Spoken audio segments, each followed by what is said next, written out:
Hello, my name is Naime Thomas, and I'm here to talk to you about rhythm and children's lack of rhythm in 2026 and where I believe this is stemming from and what I think we can do to help and change this.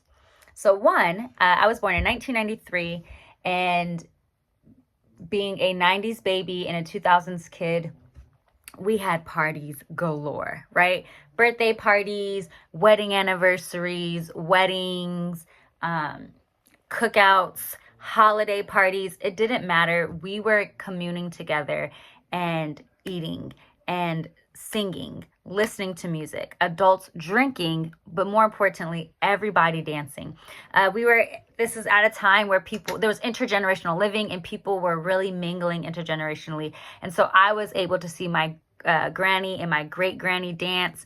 I was able to see my parents dance. I was able to interact with great uncles and aunts and cousins, and we all just danced and communed. And I think that is missing in today's culture in 2026 with the pandemic from 2020, but also just before that, capitalism has really forced us to look at intergenerational living differently and really forced us to look at just communing differently. And we're breaking up community. We are having less parties and just gathering less since COVID, that the children no longer have rhythm to 2020, and where we have TikTok dances where you see this upright dancing and you don't see what's happening on bottom, but you don't see the connection to movement. There's just this arm movement, arm placing, and where that is impactful and still powerful, it just takes away from the whole body embodiment, if you will.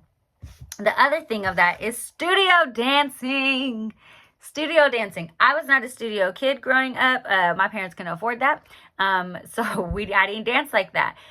But also seeing the ballet and the jazz that is performed on these stages in studios, there's a disconnection between rhythm. There's a disconnection between understanding. They don't seem to understand how to move their body and to listen to music and rhythm. And so I think that is also a encompass why our babies can't dance today. Something that I think can improve on this is getting back to basics, communing, get together, have parties. I think we need 18 and up clubs back. I think that people need to get into the movement. I think that studio teachers and even high school teachers and the like need to be responsible for teaching rhythm. They need to make sure they understand rhythm first and then be able to teach it. And I think these things can help our babies, our youth, who turn into adults, just be able to understand music better and also just rhythm, but also just be able to dance because they're not dancing. So thank you.